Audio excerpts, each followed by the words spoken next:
Ohio State's always there at the end of the calendar, and you can't really forget about that. And we're coming this year.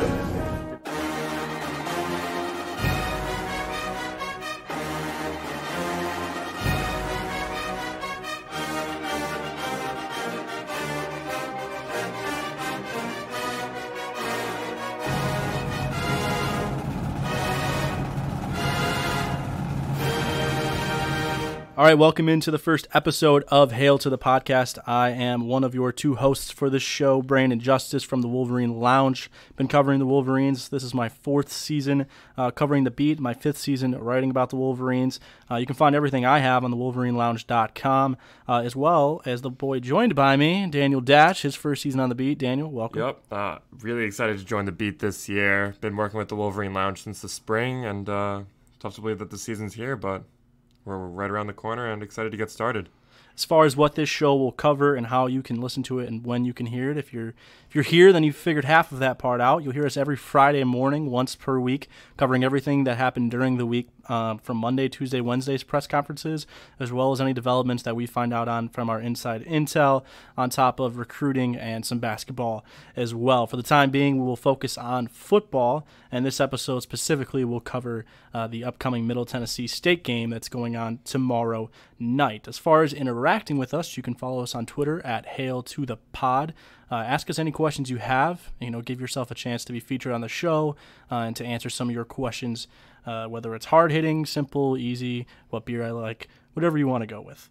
So let's go right into our first segment of the day, which is 3 storylines that we think are going to define this Michigan Wolverine football season. Every year Jim Harbaugh has high expectations. Nothing is different about that this year. New offensive coordinator in Josh Gaddis. You lose Greg Madison, Al Washington to Ohio State, and in comes some new coaches. In comes a defense that's never had to reload as much as it has to reload this year with the loss of Rashawn Gary, Devin Bush, Chase Winovich, David Long. The list goes on. This team has the highest expectations, in my opinion, of any team since the 2016 team. And in the Jim Harbaugh era, I don't think a team has been really preseason hyped as far as being picked to win the Big Ten, and as a college football playoff team by national pundits as much as this team has. Now, I don't think that there's as much chitter-chatter as there was in that first season that Jim Harbaugh had, where it was like he was supposed to overnight make this team a national power, or that 2016 season that also had an insane amount of hype. I think just the national media has quieted down on that because I don't think that they believe it's going to happen because they've been quote-unquote proven wrong before. But regardless, you see many national pundits naming this Michigan team the favorite in the Big Ten East, naming this Michigan team a college football playoff team. A lot of that due to the new offense. A lot of that due to the fact that Ohio State could be down this year. They only returned 3 starters on offense, and some other things as well. A lot of variables always in college football. But as far as 3 storylines go, let's break those down. Daniel, I'll let you name off your 3 first. I think the biggest one is coming directly from Tuscaloosa, and that is Josh Gaddis and his speed and space system. Going to be a lot of quick reads, a lot of RPOs, a lot of reacting to really what the defense does and trying to put their weapons in open space. I think a big pillar of Gaddis' system is going to revolve around Shea Patterson, his mobility, being quick on his feet. I mean, you've seen his highlight tapes from high school, from Ole Miss. The guy can do it. He's comfortable on the run. He's comfortable in the pocket. He can move. With the RPO, there were some real signs of promise last year. They had some huge plays off the RPO. A lot of fans love when Shea keeps the ball, but, I mean, he'll snap it back and grab it and throw it to a tight end coming across the middle just as easily. So, I mean, you're going to miss the 6'8" Zach Gentry, but I think Eubanks and McKeon are going to be very viable options in the RPO this year. And then, I mean, you really got to utilize the speed that you have at the wide receiver core. Donovan Peoples-Jones, Tariq Black, Nico Collins, those are 3 potential NFL talents. You have Ronnie Bell in the slot, who everyone is raving about this preseason camp. He's come a really, really long way from last year. And you have Mikey Sanders still, so one of the fastest guys in the locker room already as just a frosh. So, yeah, and the offense it's the obvious storyline, but it's the correct one to bring up first. I mean, there really hasn't been a topic of discussion before Michigan football season as much as there has been about this offense. It's the first time since the Rich Rod era, RIP, that an offense for Michigan is going to be quote unquote wide open, right? Obviously, the defense didn't really catch up to that offense in the Rich Rod era. This one seems to have a lot more of a chance to complement the offense. Absolutely. So go ahead with your second storyline. I think the second storyline is going to be the reloaded defense. I mean, when you lose Chase Winovich, Rashawn Gary, David Long, Tyree Kinnell, Devin Bush, all in the same draft class, I mean, you're looking at a lot of open spaces the next year. I think we're going to see a pretty new defensive line. One of the guys who's going to slide in and make a massive impact immediately is Aiden Hutchinson. I know Brandon's a big Kwity Paye guy. Definitely a lot of good things going on there. Dwumfor and Carlo Kemp on the interior, they bring a lot to the table. I think at the linebacking core, it leaves a ton up to Gill. I think Ross is in for a big year. You've got Khaleke Hudson at Viper. There's a lot to like, despite losing plenty in last year's draft class. And then in the secondary, it's probably the biggest concern on the team right now, in my opinion. But there's definitely a chance for upside if some of these guys really come along. And Lavert Hill, arguably the best player on this year's defense, is going to be there to anchor it down in the meantime while Embry's out with colitis. It's been a tough battle for him, but they hope to have him back within the next month. And I just think that with the amount of talent that's gone, it's going to be about reloading, retooling, rather than rebuilding. Yeah, a lot about being a national power in today's college football is that there should never be a question mark as to your unit dropping down any lower than maybe 20 to 25 spots in their respective rankings, meaning, your pass defense shouldn't go from 1st to 100th. It shouldn't go from 20th to 60th. It should always hover around the 1s to the 45s. If your defense can hover around 1 to 45 and your offense can hover around 1 to 20 or vice versa, you're always going to put yourself in a position to succeed. I think that's a big storyline for this Michigan State team that we'll touch on in another episode, I'm sure, where their defense is so elite but their offense was so bad. You really have to find a middle ground between the two, and that Michigan defense this year, should the offense live up to the hype, is going to have to find that middle ground so that you can find that equal grounds for success. Definitely. Do you have a third storyline that you want to touch on? I think that the number one thing for this team this year, outside of the offense and outside of the defense reloading, is very specifically, can an elite running back emerge and bring some balance to this offense? The speed and space thing is going to be fantastic opening up because teams haven't seen it before. There's no film on it. It's going to be really hard to prepare for. They have the necessary weapons for it. But Michigan's going to have to find a way to make that RPO work with a running back that's going to make it dangerous. I think we saw a lot out of Christian Turner in that Peach Bowl game. Right. I think True Wilson is the most technical sound in the room. But a name that's really sparked my eye over the past 2 weeks and really sparked my ear from sources is Zach Charbonnet, a guy who at this very moment on Thursday should be the RB1 going into Saturday. I think it's always going to be a committee. But somebody from that room, whether it's True Wilson, whether it's Zach Charbonnet, whether it's I already said that, whether it's Christian Turner, or somebody from that group is going to have to emerge because if you look at teams in college football, not everyone has a Saquon Barkley. Not everyone has an Alvin Kamara. There aren't these elite running backs running the room.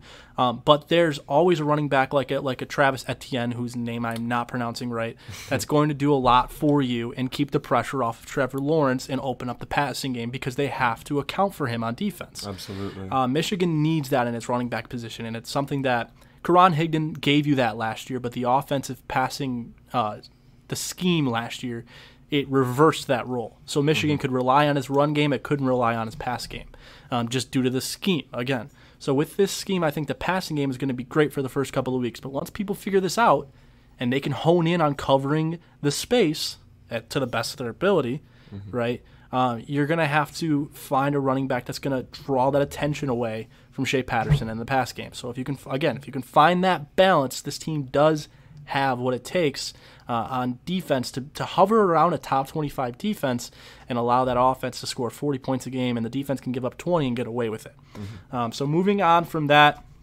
those are the storylines. If you guys have a storyline for us, go ahead and tweet us at Hail to the Pod. We'd love to hear what you have to say about it. For our next segment, we're going to break down the depth chart. There's a lot of black and white in the depth chart this year, which is, when you have a year where you return as much as Michigan does on offense, things do turn black and white. Now, Runyon is still a little banged up, so I don't expect to see him on Saturday. There's just no reason to push him in a game like this, especially against a Middle Tennessee State team that doesn't have a really fearsome defensive line.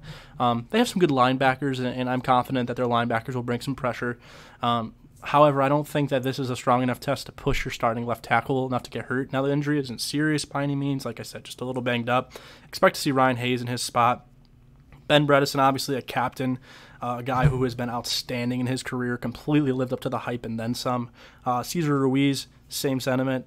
Michael Onwenu, who shaved some weight and should have a good year this year, on top of Jalen Mayfield, a guy who, with Andrew Stuber out for the year with a torn ACL, has to, quote-unquote, be that guy at the right tackle. He's put on some weight. He's agile for that weight, and we should expect to see some great things out of him by all accounts.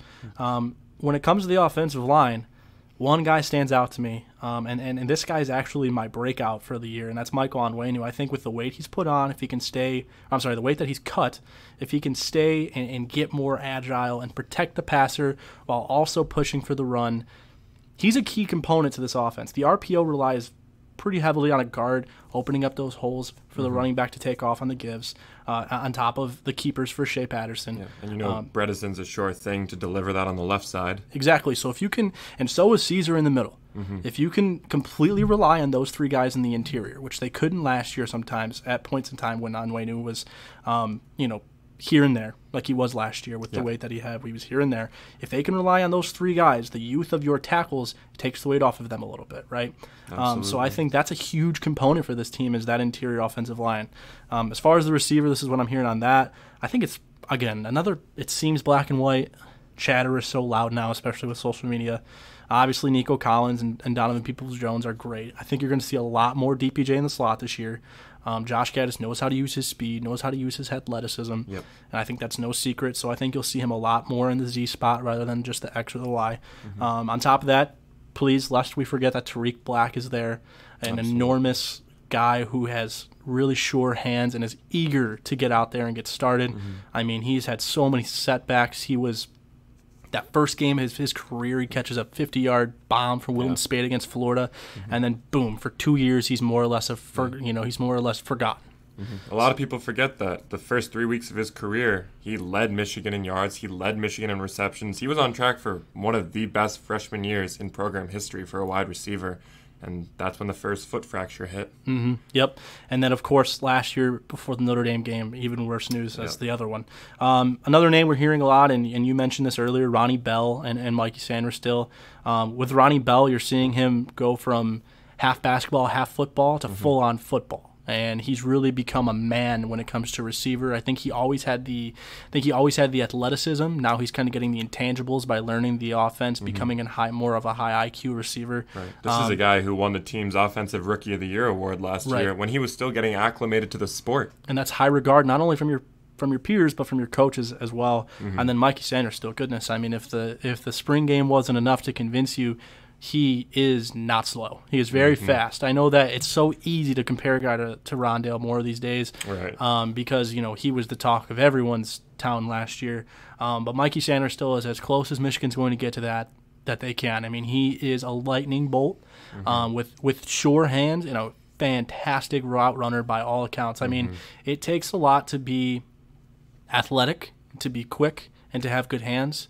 But it puts you at a next level to have all of those things and as well be a good route runner. And as an 18, 19-year-old, whatever he is as a freshman, a true freshman coming into the University of Michigan, he already has those intangibles. Can you ask for a better toy if you're Josh Gaddis looking to build this scheme? Right. I mean, it was almost like Speed and Space. Oh, perfect. I mean, it couldn't have been our better. Poster boy. It's like someone giving you chicken nuggets with ketchup. I mean, it just doesn't get much better than that. At QB, black and white, it's going to be Shea Patterson. I love Dylan McCaffrey. I've always been a Dylan McCaffrey fan. Not to toot my own horn or anything. Dylan McCaffrey, I was in on that recruitment, and his mother is a fantastic human being. The whole family is fantastic, and he deserves all the shine that he's eventually going to get as the Michigan quarterback, which I think he will start next year. Granted, a huge skyrocket from Joe Milton, who has the ceiling of the earth. He will get some time. I think we're going to see Dylan on Saturday at some point. Maybe early, maybe late, definitely late, but maybe early. I think he's faster than Shea. I think he's smarter than Shea as far as a football IQ goes, not from a pure standpoint. And at 6'5", he offers the size that you need to play on Sundays in a few years. But this offense was designed for a guy like Shea Patterson, who Dylan McCaffrey could easily and will shine in this offense as well. But Shea Patterson was made for this. I think that's his mentality going into this year. I'm excited to see what he brings. And then we get to running back, which we mentioned earlier. Zach Charbonnet, a guy who, at this juncture on Thursday night, is a guy that is expected to be the running back 1 heading into Saturday with a bye committee standpoint. So we'll go with a 1A. But I would say if I had to pick the guy who's the first one to get a snap on Saturday at the running back position, if it's a pass, True Wilson, he's the best pass blocker on the team. If it's a run, right there too. Yeah, and if it's a run, Zach Charbonnet. I think Zach Charbonnet gives you the highest ceiling of a player. I think he gives you the best breakout opportunity. This is a guy who came into Michigan injured as an early enrollee as well. He was on crutches when he came into the school, and he was still able to recover from that and get to where he is now, and that is saying something. I think by game 6, he's your no-doubt starter. Absolutely. And I think by week 10, he's a national conversation. Yeah, I think by that point, he's probably seeing 15 to 20 carries a game. Right. So let's get into our breakouts. So we have a breakout. I chose Michael Onwenu. I touched on that. Go ahead and touch on yours. A big Ronnie Bell fan this year. Whether he emerges in the slot or Sainristil, there's just so much opportunity for production coming from that position in Gaddis' system. I think there's a lot to like physically with both of them. You touched on the speed. I think it really paints the picture of speed and space well. And really with Shea and with his mobility and the amount of plays that are just going to depend on football instinct. If you want to talk about an instinctive athlete, I think Ronnie Bell is your guy. And I mean, that's a great way to put it. These reports coming out of camp that he hasn't taken a step, he's taken a leap, and I think it's really going to show on the field. Rookie of the year. I mean, this could honestly go either way. I think I think you're safe saying Mikey Sanders still. I think you're safe saying Zach Charbonnet. I agree with you there. But I'm going to stick with my storyline, which is a running back needs to emerge, and I'm going to keep that consistent, and I'm going to go with Zach Charbonnet. And again, I know that's the sexy pick and the trendy pick, and I try to stay away from that, but it's hard to ignore. I remember this. This is a very ironic story, and Sean Nua, if you're listening, and I wasn't supposed to say this, I apologize, but I heard a while back, and this was before Sean Nua was ever even considering Michigan, or this was during the season, okay? So this is when Zach Charbonnet committed to Michigan. This was when Sean Nua was very firm in his job at Arizona State. I heard from a bird that, the defensive line coach at Arizona State, which is all I more or less knew him as, considered Zach Charbonnet to be the future best running back in college football. Wow. That was when he was at Arizona State. Oh, yeah. In the thick of things with Herm Edwards, with pretty much no knowledge that Greg Madison was going to inevitably 8 months later leave for Ohio State. Yeah, that's high praise. That's unbiased. That's from the. He's a guy from the West Coast who was right by Zach Charbonnet and understood his talent. Okay, that's something, right? Absolutely. Now we get to this point, okay, and there's a lot of guys who, as true freshmen, don't live up to the hype, and typically that in fall camp. Yeah, and again, I reiterate. Came in on crutches, had to come back from an injury, had to recover, had to prove himself in fall camp because he didn't really get the chance in spring. Right. And here we are. He's a guy who's positioned himself for RB1A, 1B. Absolutely. And that's my pick for Rookie of the Year. And I don't think that's a knock on True Wilson, and I don't think it's a knock on Christian Turner. I think it's a testament to just how mentally tough and physically tough and skilled and talented Charbonnet is. And pretty soon there's going to be a whole lot of examples why and a whole lot of proof that he'll put into the pudding on Saturdays. So did you echo that sentiment for Rookie of the Year, or do you have a different one for me? No, I do. I also think that Charbonnet is the trendy pick, and I think there's good reason why. At this point, it's easy to see how Sainristil could put himself in that conversation, but with all reports now and with everything that our sources are telling us coming out of fall camp, Charbonnet seems like he's eventually going to be the guy. Yeah, it's at this point the best word is just quoting Thanos. It's inevitable. Zach Charbonnet is inevitable. Has Thanos ever been wrong? Hopefully, Charbonnet snaps the finger after crossing the end zone. As far as the biggest question mark, and I'm going to get into that right here, is on offense for me. It's two things involving the tackles. Mm-hmm. It's for the first game. It's the health of John Runyon. Right. And is that going to affect the season? Can he stay healthy? By all accounts, it is a very minor injury that should not have any lingering. So it shouldn't be a problem. But things have happened before. People have been sure on injuries before, and they've been wrong. So my question is, can he stay healthy? Can the tackle spot stay healthy? And then speaking on both tackles going into these first 2 games, so let's say he misses both first games, is the youth of both tackles. Okay, you've got Jalen Mayfield, never started. And you've got Ryan Hayes, never started. Ryan Hayes, very raw. A guy who has a sky-high ceiling due to his Big frame. Dude, 6'8" tight end coming out of high school. Right. But a guy who, in that regard, being new to the tackle position, has a long way to go. Right. He shouldn't be a college football playoffs team starting left tackle at this juncture. Right. But this is solely due to health, and you go to your next man up in all events. He could go out there and shine. He could be a gamer. He could be a guy that absolutely shines in a game setting. Wouldn't be Ed Warner's first. Right, exactly. And, he's got a great coach in Ed Warner to kind of mentor him and guide him through this. So my biggest question mark would be the tackles and just the youth of the tackles when John Runyon is not present. And when John Runyon is present, I think the biggest question mark still remains Jalen Mayfield. Can he hold that right spot? Because this offensive line is fantastic. These receivers are fantastic. Shea Patterson is efficient as they come. And the running back committee, as we believe, should be headlined by Zach Charbonnet midseason. And with Michigan not having a really elite opponent, I'm talking elite opponent until Notre Dame. I think Wisconsin's good. I don't think they're going to light the world on fire. I think Penn State's good. I don't think they're going to light the world on fire. I think Ian Book is incredible. I think Notre Dame is fantastic. And I think that's Michigan's biggest test of this season before Ohio State.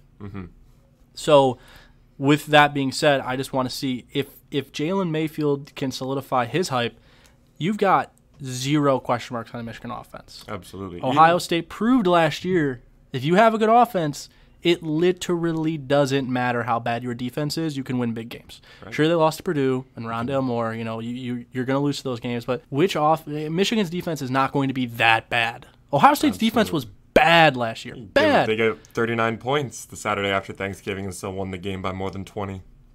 So if Michigan's offense can equate something similar to that with a defense that's nowhere near as bad as that one, that's why I question the right tackle position, because 5 solid offensive linemen, that's dangerous. Right. And Mayfield doesn't have to go out and, as you said, light the world on fire. He has to go out there and be serviceable. Right, exactly. If he's not a liability and he can, not be the weak link that drags the ship down, I think that the sky's the limit for this offense.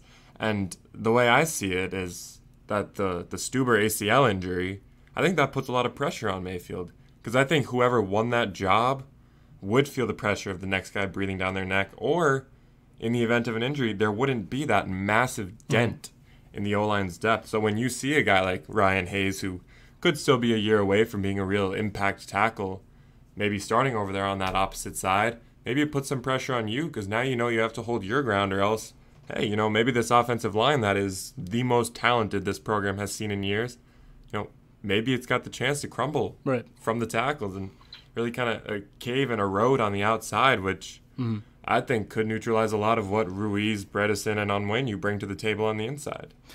So moving on to MVP, we were consensus on this. Shea Patterson. I mean, this offense was designed for him. An MVP could easily be DPJ if he racks up the catches that he should.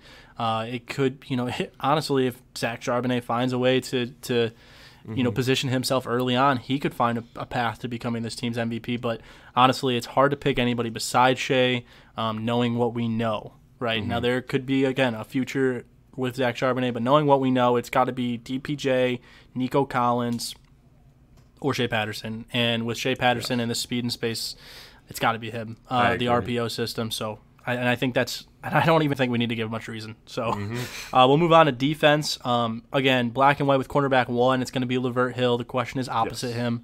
All sources echo that Vincent Gray is going to be that CB2 until Ambry Thomas is back and healthy. Ambry Thomas up to about 185, 188 pounds, which is great. He was down a lot at one point due to the illness that he's going through. Back in practice, not just sourced. I mean, he tweeted that out, let us know he is back in practice. Jim Harbaugh confirmed back in practice. Proud of it too. That guy's counting the days till he's back on the field. And I think the goal for him is Rutgers. I think they want him back by then. That's realistic for him.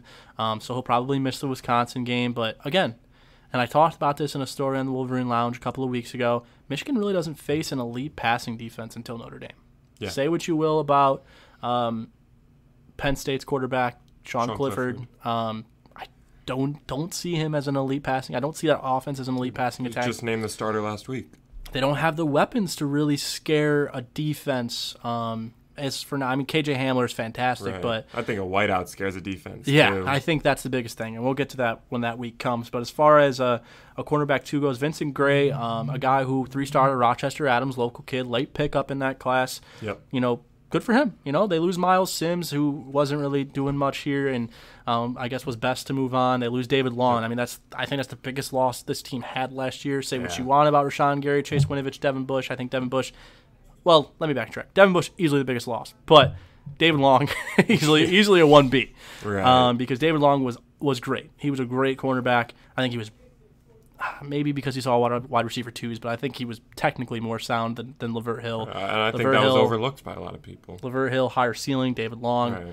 Never gave you a worry. There was times, you never really took a play off. Lavert had a few head scratchers last year. David Long was more or less, always looking good for the most part. So moving on from that, Vincent Gray, he's got to hold his own. But again, they benefit from not having to face an elite passing attack until week 8, which they should have Ambry Thomas back.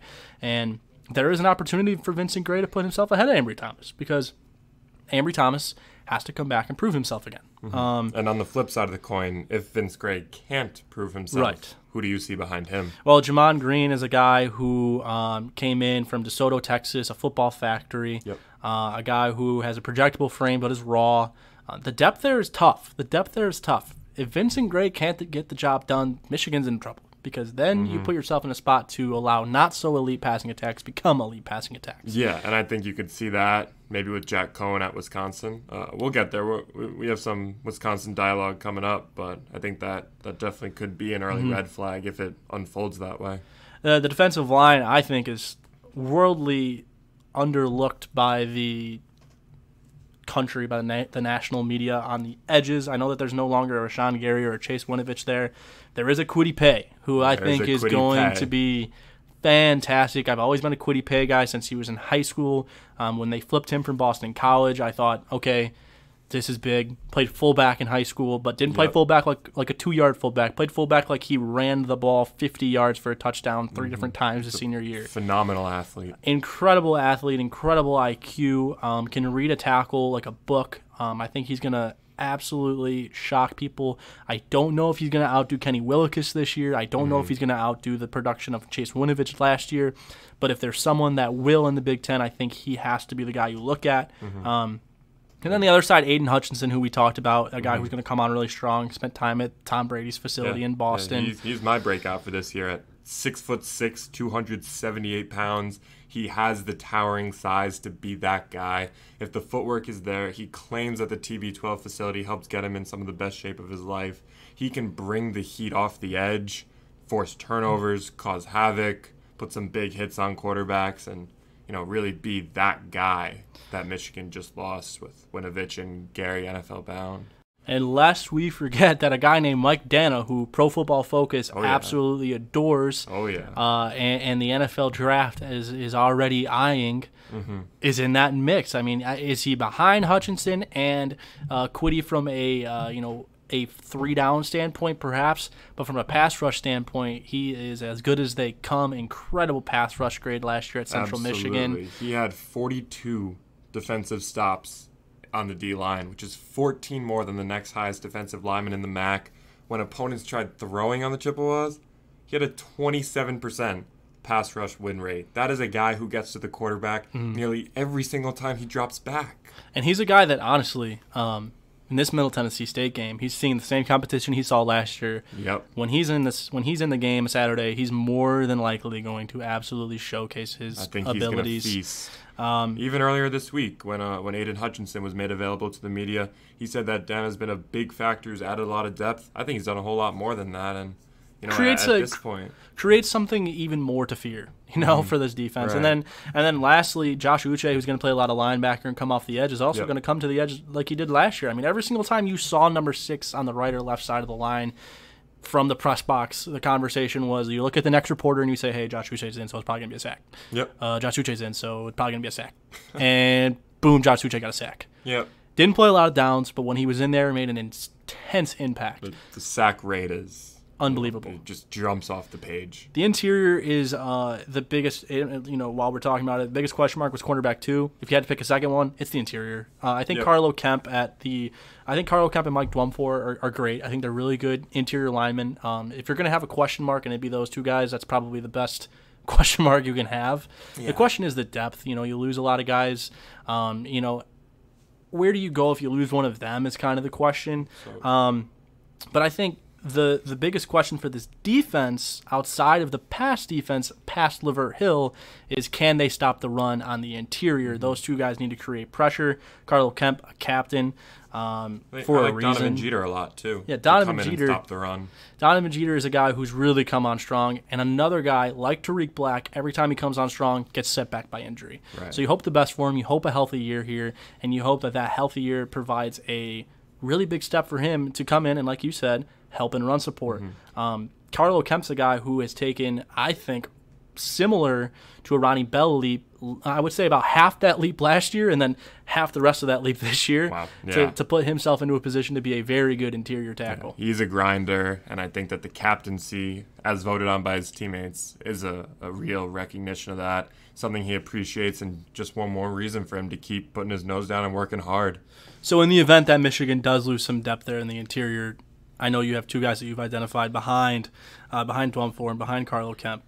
Yeah, I think as part of this very strong freshman class, I think we could see Chris Hinton, a 5-star recruit, and Mozzie Smith, a 4-star, on the field in the D-line. I mean, I think both of them show massive upside if they really, they've now had a fall camp to do it, but if they adapt to the speed of college football and the real technical points, and I think Sean New is an excellent coach to help them do that, I think they could see the field if things end up going south in terms of injuries or performance.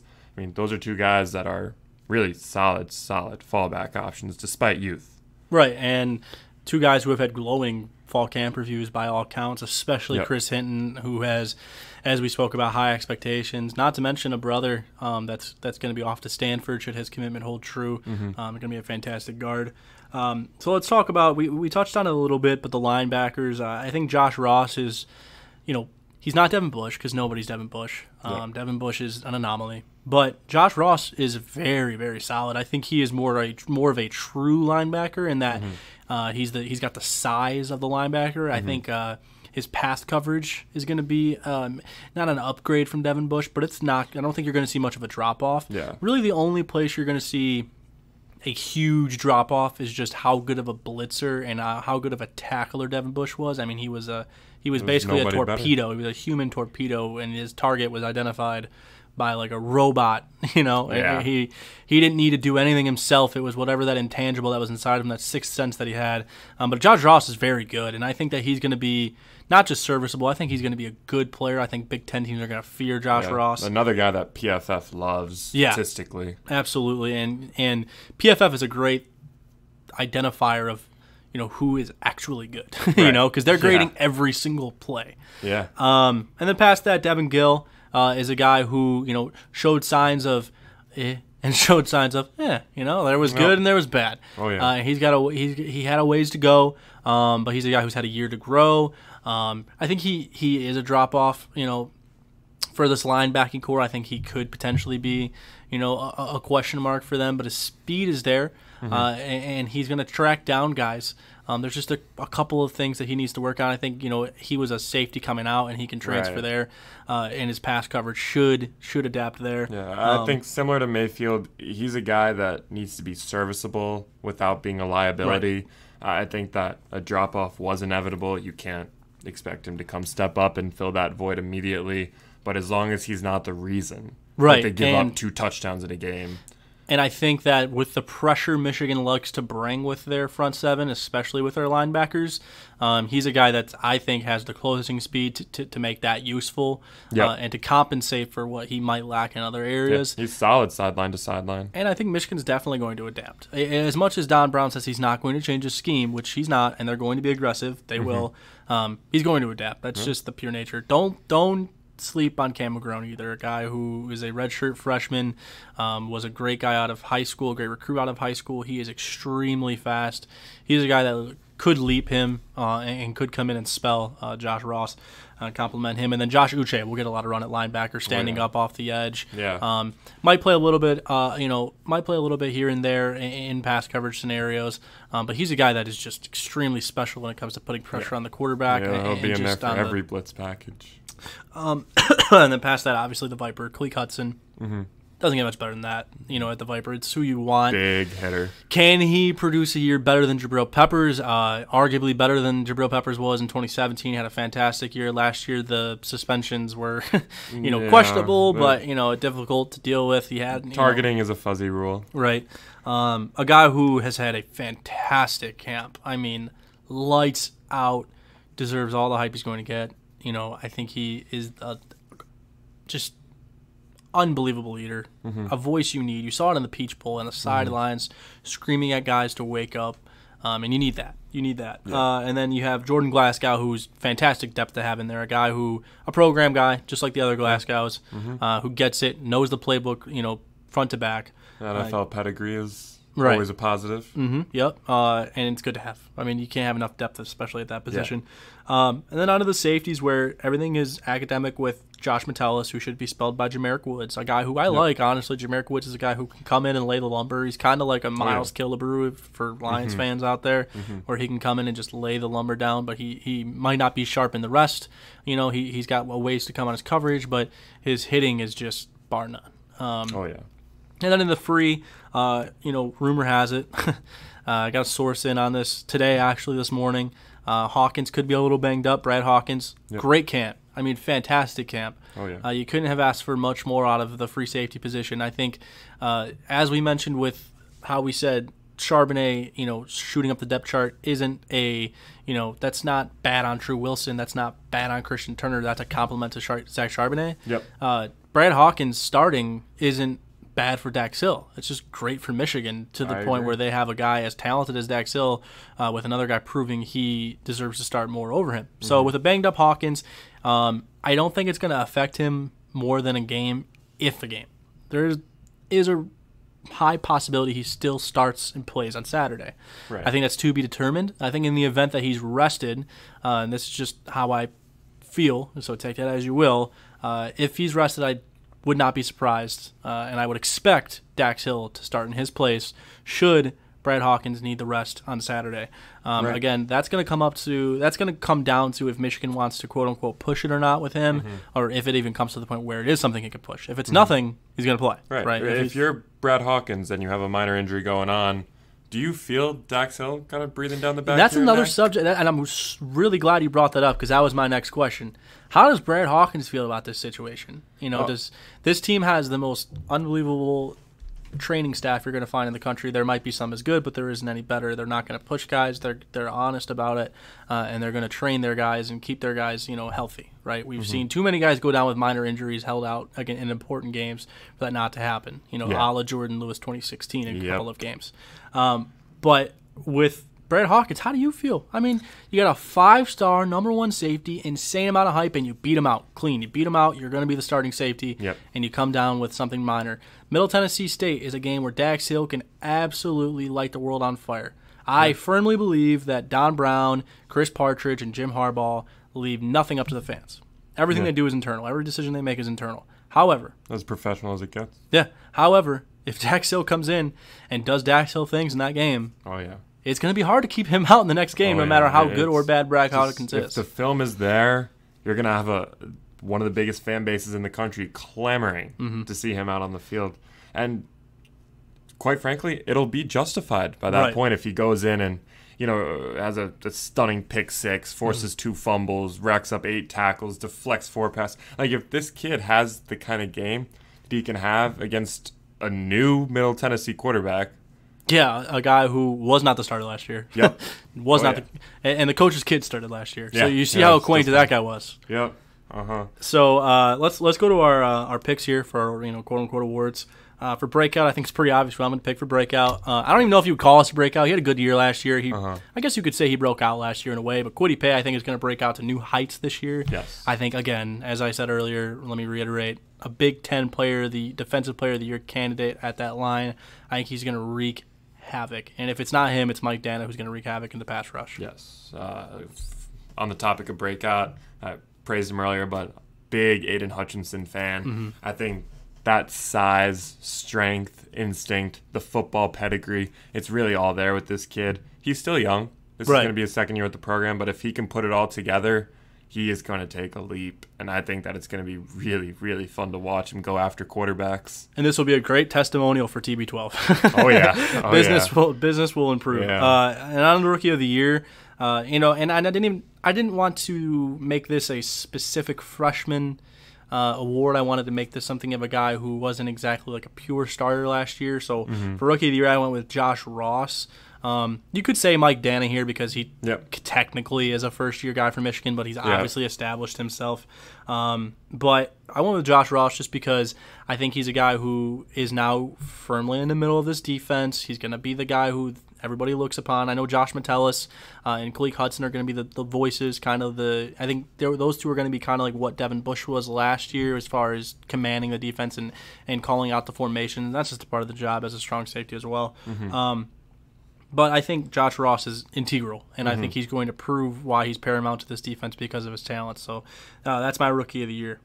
I'm with you there. And with mine, as much as I love Brad Hawkins, I do think that Dax Hill is going to have a full-time role on this defense before the season ends. The kid is too talented to keep off the field. You don't know if he's going to be here for 4 years at Michigan. He's one of those guys who could be eyeing the league after 3. It's obviously a long way away, but the raw talent shows on the film. There is his highlight tape from high school is just fireworks. Yeah, absolutely. It's unbelievable to watch. And, if he comes in and displays that talent at Michigan, you cannot have that guy on the sidelines. As much as, and don't get me wrong, Brad Hawkins is an above-average free safety, I think. I think with everything we've been hearing about him, I mean, the common term that we've heard is that his stock is on the rise. Right. There's no bad option. And guess what? If Brad Hawkins keeps a firm grasp on that job, fantastic. He's my Rookie of the Year. Yeah, there you go. He's a guy who didn't play very much last year who's going to have a massive impact on this defense if he stays on the field. And quite frankly, I don't think that free safety is a worry. If anything, I think it evolves into a strength by the end of the year. Biggest question mark for me, and I think this is obvious. And again, I hate to go with the trendy pick here, but I'm not going to lie. It's quarterback 2. It's figuring out that second corner. It's figuring out that pass defense overall. What can it be without David Long, without Ambry Thomas for the first few games, possibly more, because you never know. A hopeful return by Rutgers is just that, a hopeful return. So cornerback 2 is my biggest question mark. I think Vincent Gray has the ability to be like what we've said with Devin Gill and like what we said with Jalen Mayfield. He's got to be serviceable, right? He doesn't have to light the world on fire. He has to be serviceable, but he's going to see guys in this game specifically, which we'll get to, a twitchy guy, and he's going to see athletic guys earlier in the year. KJ Hamler might be a guy that, let's say Levert doesn't shadow him all game. He's going to see some guys that are going to challenge him if Ambry Thomas can't get healthy. In the event that he does, then this is his opportunity to cement himself as the cornerback too. So my biggest question mark is, can he capitalize on this opportunity and keep it, or is cornerback 2 a liability until Ambry Thomas's return? So that's my biggest question there. What's yours? That liability that you just touched on at cornerback 2, that could get a whole lot worse if anything happens to Vince Gray. I mean, we've heard mixed reviews on JKP, Jalen Kelly Powell. You got who switched from safety to corner. And you've got Green on the opposite side. These are two guys who aren't particularly battle-tested, and two guys who aren't necessarily shining at fall camp. I think that if either of those two guys find themselves in a full-time role, you could be looking at trouble in Madison. You could be looking at trouble next Saturday against Army. And, this all begs the question, if that does happen, and if there are big enough question marks, does Dax Hill find himself in a cornerback 2 role rather than safety right off the bat? Because he's a heck of a press corner, and he can play that role for them if need be. I think they want to stick him at safety because that's his inevitable role on this team. They want him to learn and grow with the position and the techniques and the game experience. I think practice is a far cry from a real game rep in front of 110,000 people. Is why fall camp reports are always almost so similar to big spring ball game. Oh, yeah. So moving on from that, we go to our next segment, Eyes on the Enemy. You can always read this on the Wolverine Lounge every Friday, where we speak about who Michigan is about to face on the gridiron on that Saturday. Of course, we've gone over it. Middle Tennessee State is the opponent. Won the Conference USA last year. Yep. Jim Harbaugh is never going to discredit an opponent that isn't Ohio State or Michigan State, that isn't a head coach that's gone after him, randomly, a la Luke Fickell. However, this team it's not your everyday opener, okay? It's not Hawaii 2016. It's certainly not Notre Dame 2018. I'll tell you that. It's a lot easier than last year, but it's a team that could sneak up. They have some playmakers, and I know you've got the 4-1-1 and all of that. Yeah, this is not your average season opening non-conference walkover. This is a legitimate program, a respectable program that has appeared in bowl games in 5 out of the last 6 years. Over the last 4 years, they've played 11 Power 5 opponents. These guys know what it's like to be in the spotlight, and they know what it's like to be on the wrong side of the spotlight. They've entered plenty of games as heavy underdogs. Played Kentucky last year. They played Georgia last year.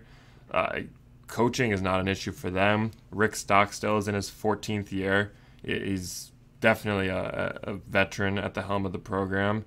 He knows the game well. He played quarterback at Florida State in his college days. And then on that offense, you have senior slot man Ty Lee. This is a guy who had 883 yards out of the slot last season, over 300 more than the next highest guy on the team. He's just 5'9", but his speed and agility have made him really a national weapon. I mean, this is a guy who put up 7 receptions, 85 yards, and a touchdown against Kentucky. They only lost that game by 11 points. Kentucky was a great team. So definitely a place where you can exploit Middle Tennessee State is their offensive line.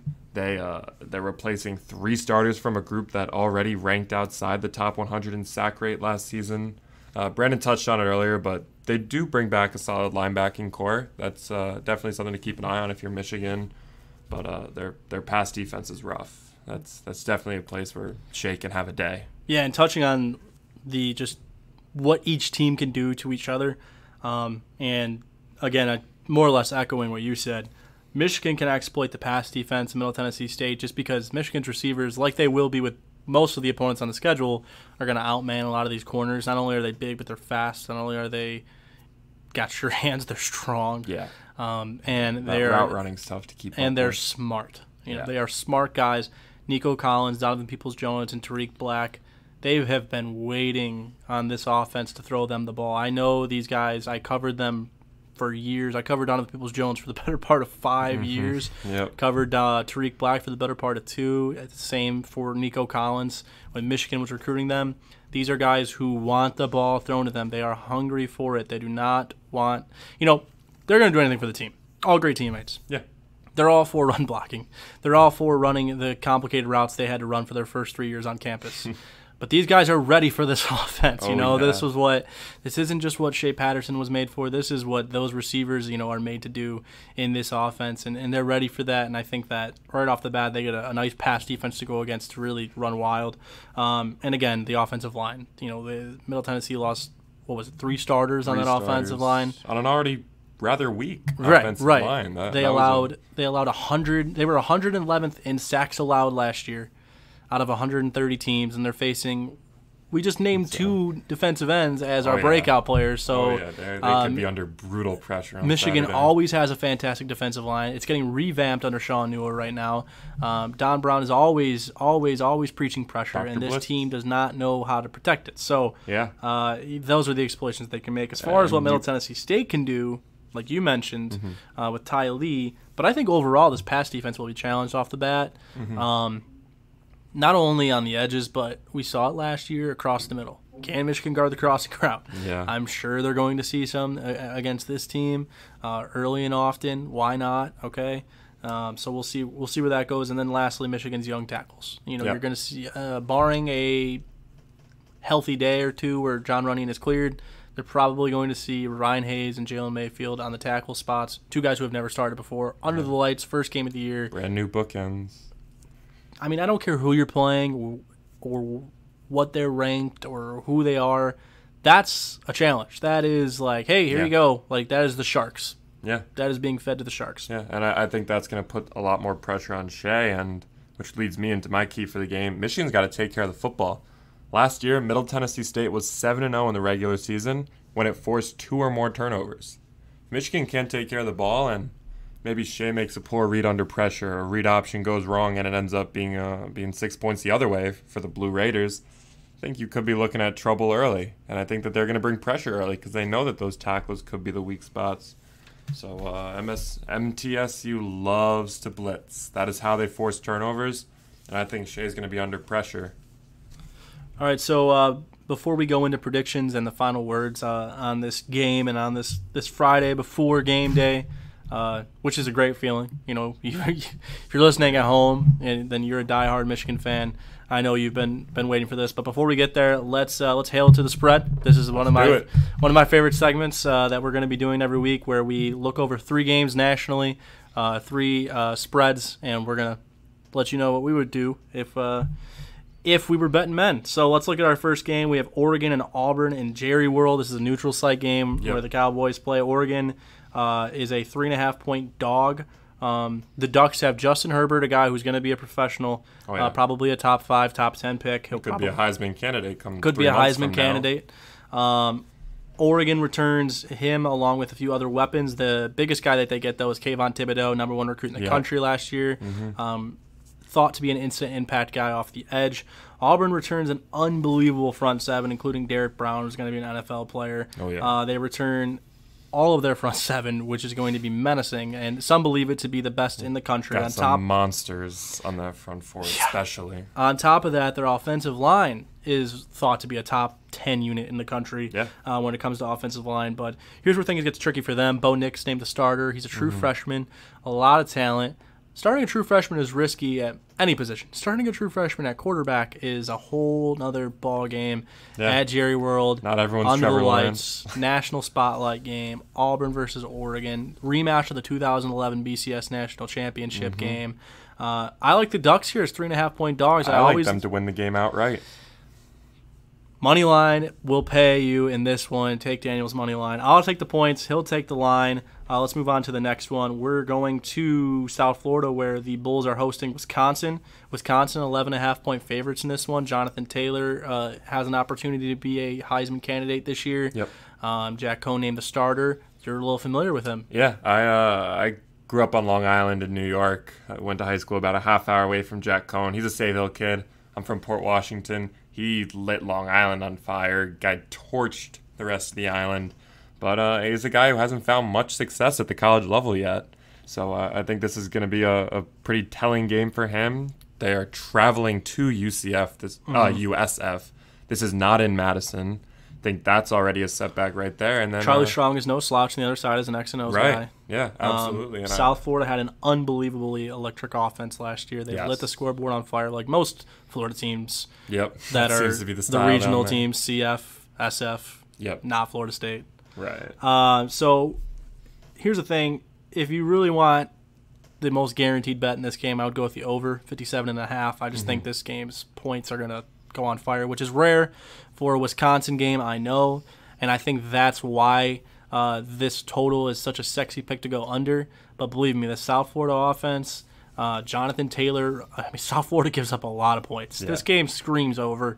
So I would go with the over, but if I had to pick the spread, I like Wisconsin by 14, so I think they cover the 11.5. I don't think they win by much. I think it's a good game, especially on the road, but I think Wisconsin wins outright by 14, covers the 11.5-point spread. How many rushing yards for Jonathan Taylor? Oof, you'd have to think around 220. Yeah, I was going to say I'd go over 200. Yeah. I think with that's Cohen, probably a prop, too, so if you want another one. Right, with Cohen debuting on the road, I think they force-feed Taylor.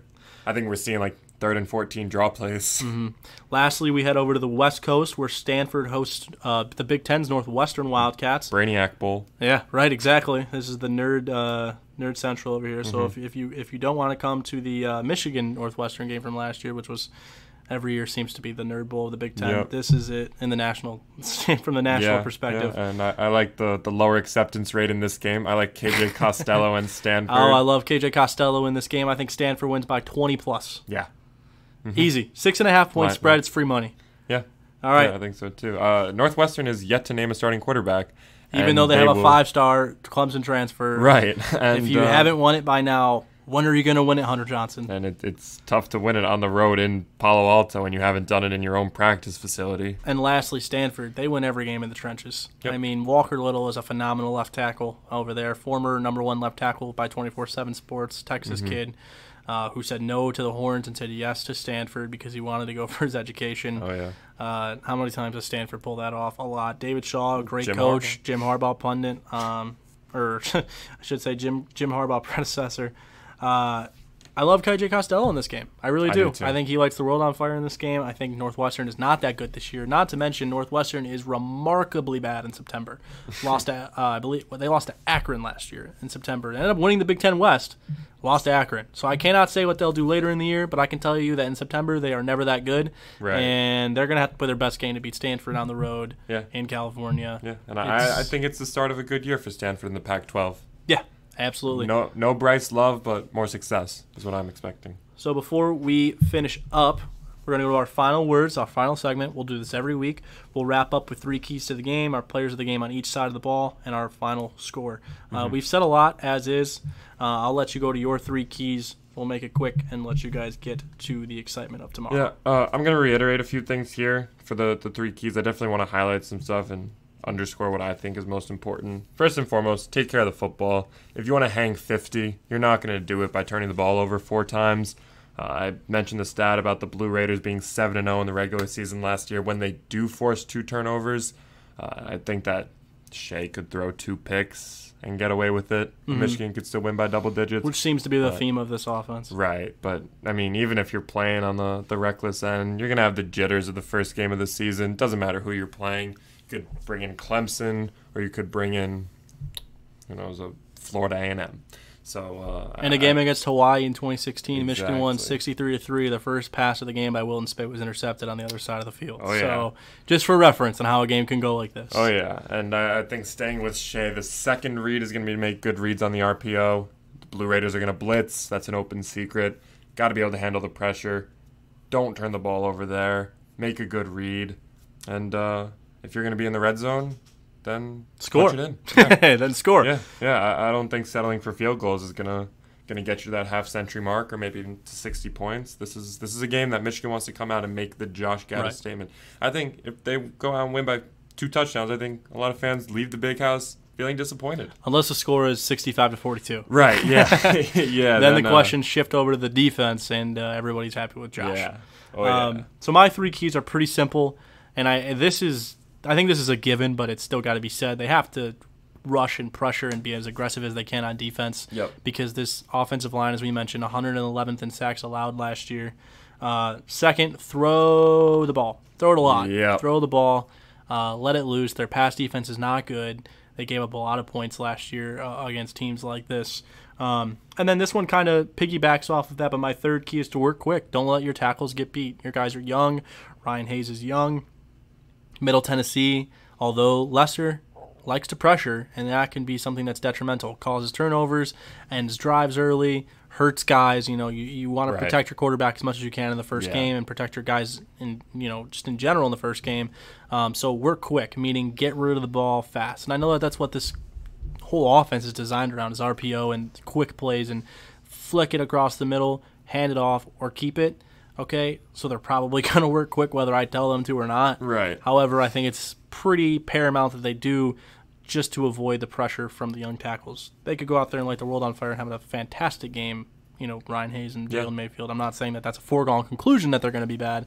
But, again, you like to do those things from a young player standpoint. As far as players of the games go, my offensive player of the game is going to be, and I went back and forth on this. I'm going to go with Nico Collins. I think he's a man. I think he's a man. Yeah. And I'll say this every day of the week. I will admit it. I was wrong about Nico Collins. Yeah. I liked him in the class. I just thought it was a little too busy of a class. Now you see why they took him. And now you see why it worked out. Oh, yeah. He was a late pickup. He was almost a Georgia commit. He was almost an Alabama commit. Turns out to be a Michigan commit. Comes here. I don't think he dropped the ball last year, maybe once. I don't recall him dropping it. Him and Peoples-Jones had the 2 lowest drop rates in the Big Ten. Yeah, I mean, what more can you ask for? Yeah. And I think Nico Collins, this is a mismatch dream for him. It doesn't get much bigger of a mismatch than this one against these Middle Tennessee. Right. And I think where Nico has a massive advantage in size. I think DPJ has a massive advantage in speed, and he is going to be my player of the game. I think a lot of people would go with Shea here, but I'm not really sure how much he's going to play if the game is over by halftime. I think we could see a lot of Dylan, maybe even some Joe in the second half if they're up 30 to 40 points. Regardless, I think DPJ goes out and puts on a show.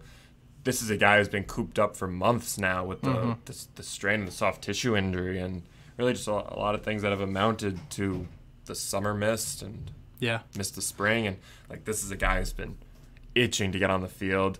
Big competitor, loves the game. He's going to go out there and put on a show. Defensively, on the MVP side, I was really close to going with two guys, but I went with a different one. I wanted to go with Mike Dana because I think this is a game where he can pressure the quarterback in his time, but I'm not sure on the snap count he's going to get off the bat. Metellus is a guy that I was thinking about going with because he's famous for takeaways, and I think this is a game where he could do something like that once or twice. But I'm going with my guy. I'm sticking with my gut. I've said it all day. Kwity Paye. I think Kwity Paye is a guy that's going to feast all year. I think this is the first time we see it. Yep. Could definitely see that. Whereas you're going with the pass rusher, I'm going to go with Lavert Hill. I think he is going to feast on the rookie quarterback, which the Blue Raiders are still yet to name. Right. They could. It's Thursday. That's not good. Yeah. So I think if you're Lavert Hill, taking the hardball route, you are salivating at the mouth, no matter which quarterback trots out on the field for the opening drive. Honestly, I could see him with a multi-turnover game. I could see him taking the ball 2 to 3 times. So lastly, before we go, we got our final score predictions real quick. Throw it at me, Daniel. I'm going to go 42 to 10. I think Michigan wins it. I think Middle Tennessee State is going to try to get the ball to Ty Lee whenever possible. Whether Michigan combats that by gluing Lavert Hill to him or rotating a safety down, there's still a real chance that he breaks free for a play and, takes you to the house from 60, 70 yards deep.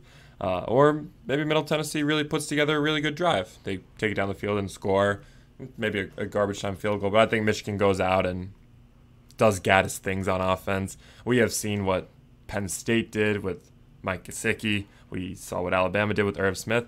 I like Michigan's tight ends in this game. I think McKeon is a great blocker. Eubanks has shown a lot of promise as a pass catcher. And with the RPO in place, they could be a quick flick over the middle. They could work deep down the field. I think with the amount of tension on the wide receivers, maybe it's a big tight end game to start. I mean, we know how much Gaddis loves that position, and I'll just finish with hashtag big speed in space.